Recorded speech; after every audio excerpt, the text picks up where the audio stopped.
Good afternoon. I'd like to thank you for coming today to listen to our presentation on data.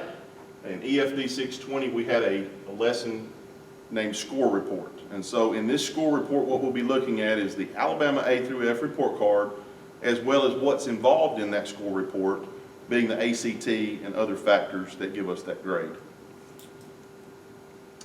First, we'll start off with the demographics of our school. We have about 825 students in our school, predominantly white. We do have an African American population, Hispanic, Asian, and 2 Indian.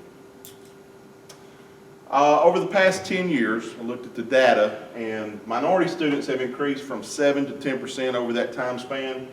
Students with disabilities have stayed around 10 to 12%. Those are students that qualify, IEPs, 504s.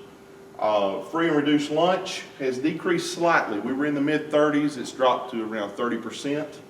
And then our ELL students are still without a subgroup. We have just a couple, but again, not enough to make a subgroup. This is what the data looks like in the A through F report card as far as demographics go.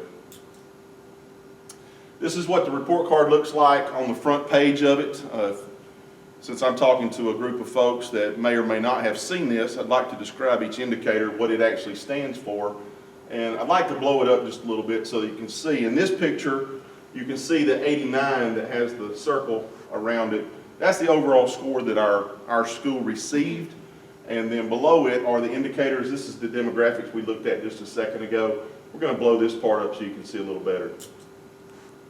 All right, so here we have numbers which all together compositely give you this. Now, what does each one stand for? Well, academic achievement has to do with math, has to do with language growth over the time period of a year. Academic growth, the same account. Graduation rate has to do with the number of students that actually walk across and get a diploma at graduation. Obviously, your dropouts take away from that number.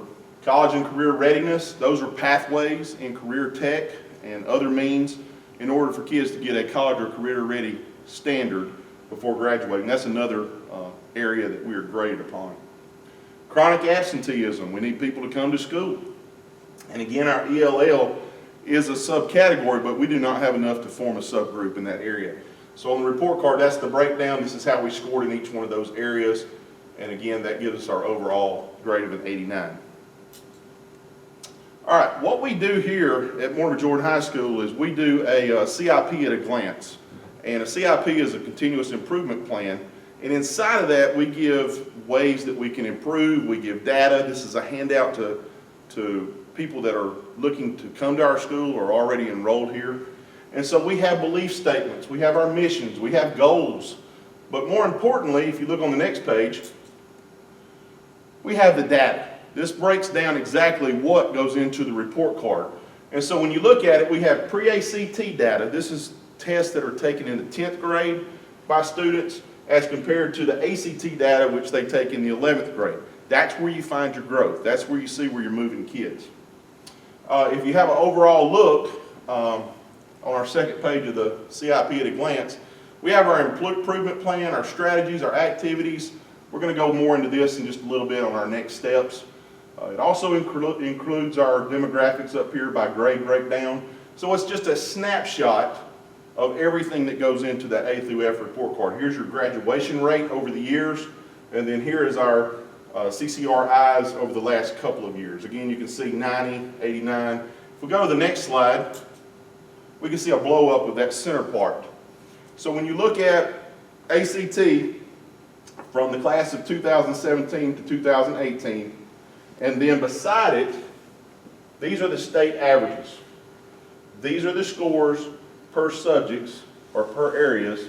These are the state averages.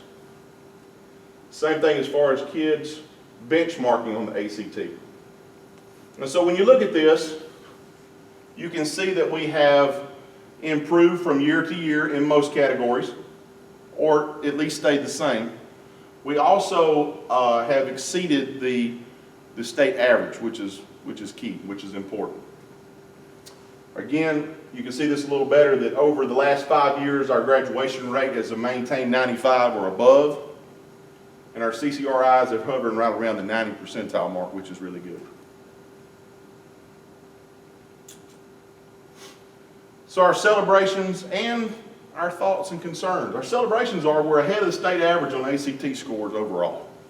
We're making positive gains.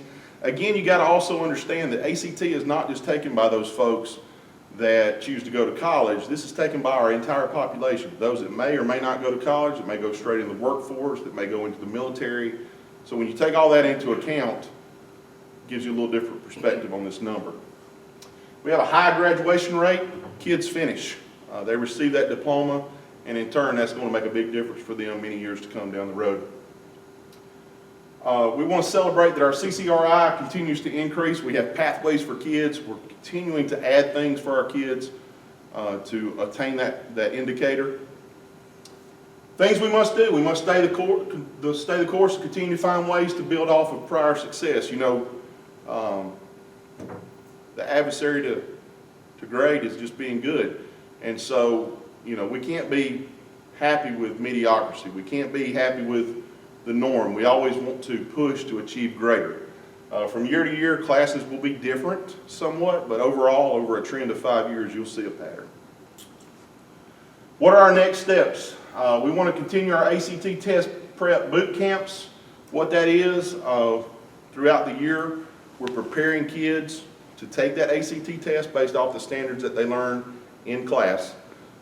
We have a really in-depth push right before the ACT test to go over those one more time.